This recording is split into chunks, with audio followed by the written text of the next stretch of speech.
imagine you're on a journey and you forget your worries,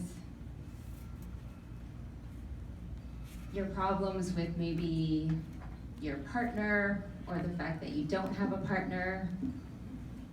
Forget about how you're gonna pay the mortgage or the rent.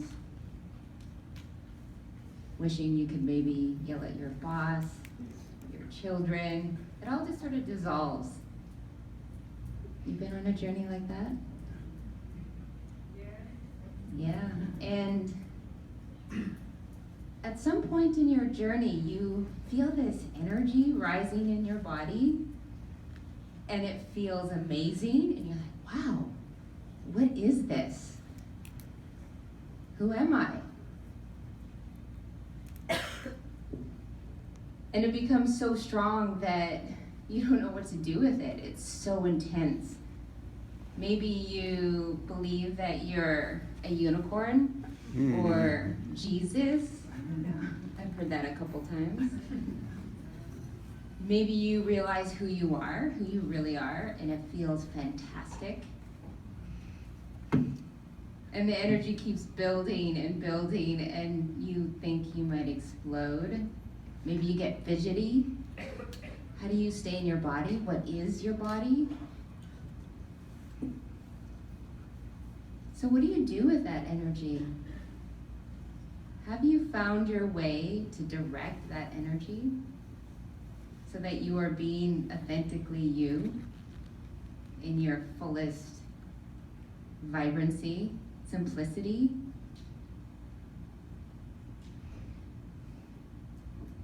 I'm dedicating my energy to integrated and sustainable leadership. So that really is directing energy in a mindful way. And I guide leaders, or I like to call them co-conspirators, through a journey, a process where they can release anxiety, doubt, depression, confusion, and then realize themselves as leaders who can be confident, clear, and compassionate, whatever space that is, whether it's with your family, job, life in general.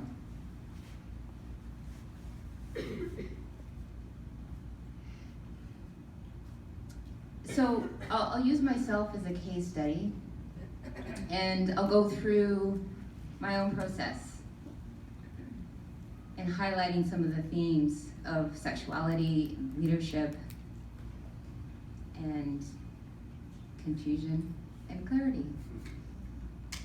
I was happily in my life with a regular job. I had a fiance, and I had one, that's weird. I was with someone. We were planning our lives together, and I should have been happy. You know that feeling where there's just something missing? And I ignored it for a few years. And it actually took the death of my partner, very sudden death, to wake me up. And I was like, wow, I need to make some changes, go through this grieving process, and was actually called down to Peru. I saw the serpents in dream time, and they were biting me, and I was dying. I was like, okay, I might as well go down and die. And instead of being depressed in my so-called happy life. So I went down, and as many of you have experienced with any kind of psychedelic or transformative journey, there was this sense of, wow, I've touched something in myself that's in connection with the greatness of creation. And I was like, what am I gonna do now? So I went back home and I made up this story that I was gonna do a PhD program because it sort of seemed legitimate. And then I saw the Golden Gate Bridge and I said, oh, move to San Francisco.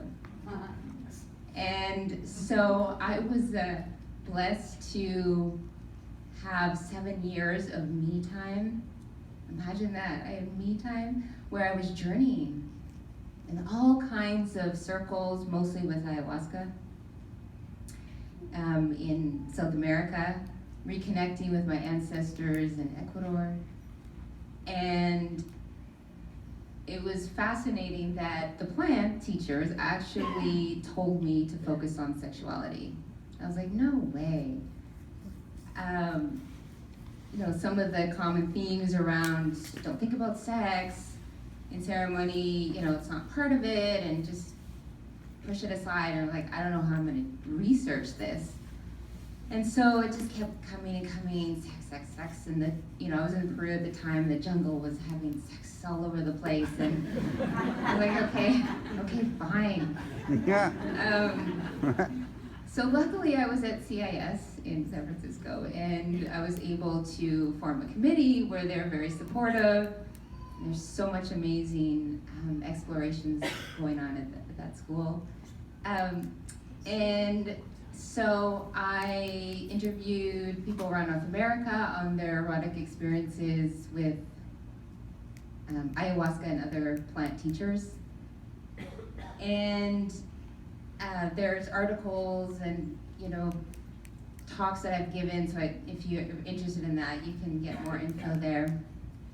But it was really interesting to see how this erotic energy, it seemed like it was the base of reality. It felt like it was that impulse of creation, right, that I was tapping into, and then I was seeing hundreds of people going through these ceremonies, rituals, and they were also activated, with their Kundalini energy, activated in many different ways, and like, well, what is happening here? Because this is actually part of what the plant teachers are showing us. How do we reconnect with our bodies? Part of my mission is remembering the connection between body and earth.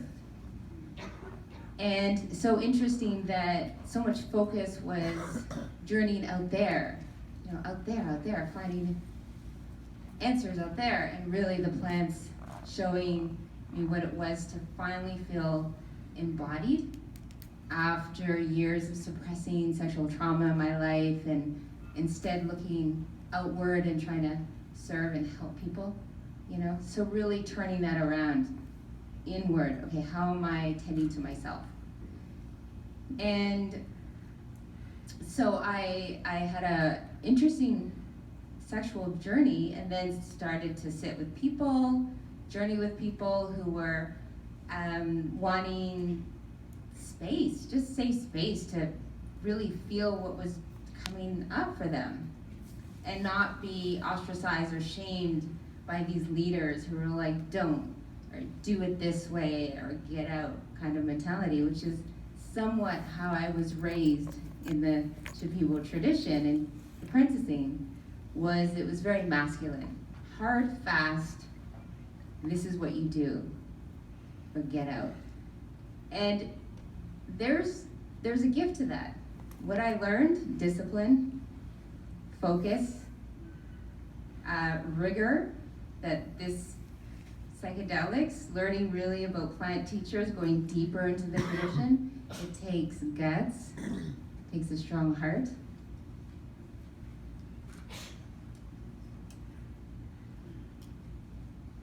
So, through this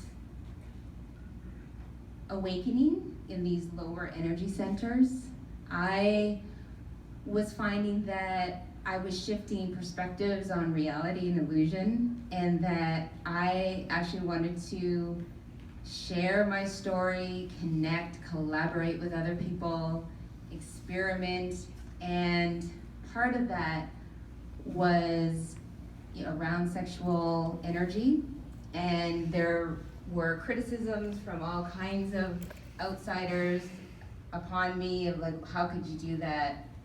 Why would you do that? And it took me actually leaving a tradition and a group to fully step into what I felt was integral and authentic for myself.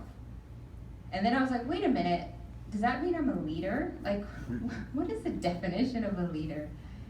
And I really feel it's like fully being myself. Like, who am I really? How am I showing up? Can I express all of myself? And then I found that more and more clients or co-conspirators were also finding their way, and they were like waking up and they wanted to like speak and share intimate feelings with their partner finally after 10 years of not having sex, you know, these kind of situations. Or like really share, you know, with their coworkers what was really passionate for them, or leave their job and I don't know what, do whatever, garden or change themselves, change the world. So I was like, oh, there's a theme here, that this sexual energy center is actually connected to the throat communication center. Oh, more and more people are coming through, and like I wanna step up fully and like be myself. I wanna be a leader in whatever capacity they could. And so I was like, okay, what would I have wanted when I first started out on this journey 15 years ago? What would I have wanted? And it would have been to feel supportive, you know, to find my way. It would have been to have some guidelines, you know, what would be helpful. And so then I started programs, and I also really focused on the preparation and then the post integration. So it was like a whole thing, and people were like, I'm not sure. You know, I really want the journey. I really want the fun stuff, the circus. You know, the fun stuff. And you know, one thing that the Shipibo teacher that I was connected with, and who I value in terms of, he really gave us space to find our way, and really encouraged us to be balanced, in the dance of balance for whatever short time that is, in terms of what is it that we can do to integrate all parts of our life. So having a harmonious family relationship. Do we have a garden? You know, do we enjoy nerding out in like research or whatever to really bring it all together? And so that's what I was doing. I was creating these programs and really wanting to connect with people who were ready to go deeper and to really do it right in the way that I feel is appropriate. I also learned to release judgment of like all the other ways. That was, well, I released most of it. I guess there's some things that I don't quite understand. And so I was like, you know what? I'm not gonna waste energy on judging other people. You know, my energy is gonna be directed to what is it that feels appropriate for me, and then I'll just, you know, co-conspire with those who also resonate with that. And so I actually branched out into integration to connect with other communities that maybe aren't like us, in knowing the importance of having a relationship with the earth, you know, the elements, and seeing the bigger picture and our footprint, etc. So I started reaching out to the business folks, the high-tech folks, you know, the money people in New York. Very odd bunch. And I'm learning their language, and this has all been directed through the plant teachers. They're like, you know what, it's time for you to stretch yourself and go out there and just relate. Like a simple, just be me and relate. So part of this is really seeing how all of these communities have something to offer, and that if we can learn how to communicate with each other and collaborate, that who knows what's possible. And this is the time for people to step out in their communities and be the leaders, the followers that they yearn to be. And so what I have gathered together through the years of really cultivating this erotic energy, how can we do it if the safe place, container is there. So really holding the masculine in that container and setting. And then moving with the flow of the energy, so the feminine energy.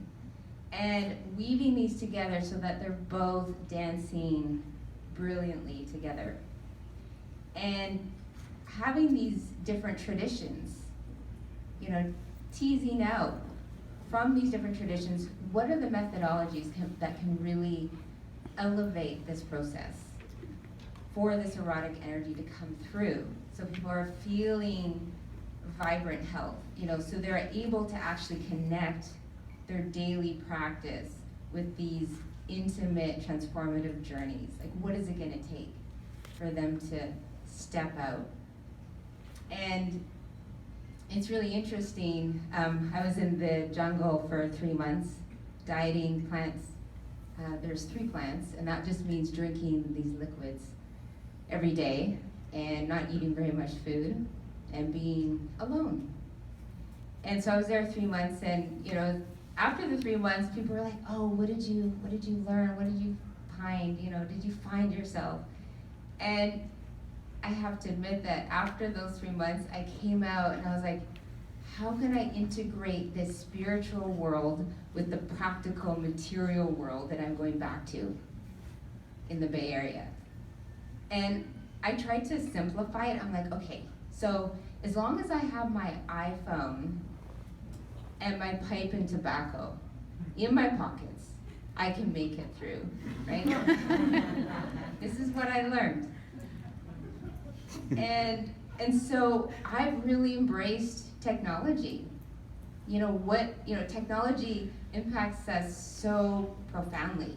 And so what is going on? How can we, as a psychedelic community, connect with the technology to really elevate the leadership of psychedelics in general? Like, what messages are we sharing?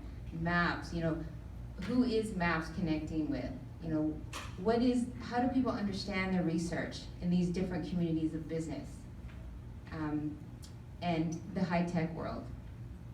So I actually will give you an example in this very moment.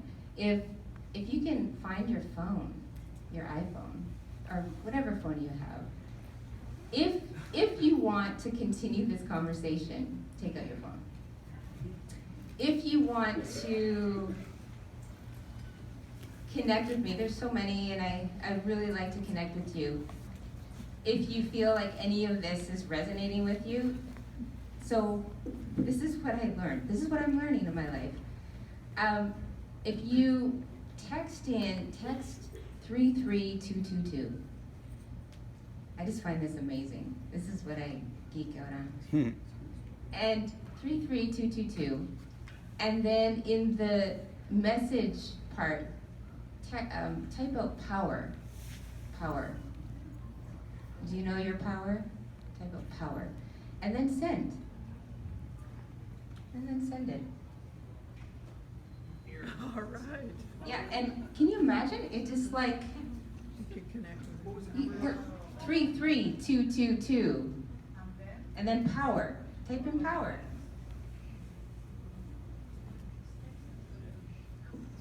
And then you see something pop up, and you can just reply with your email if you want to stay connected. And then the other button, if for those of you, I'm only expecting maybe 5 of you in this audience, I'm just guessing, that actually want to go even deeper somehow with me. Like Carolyn Casey says, woof woof, want to play. I'm reaching out, maybe 5 of you, I don't know. Then just click on that button and just follow the steps.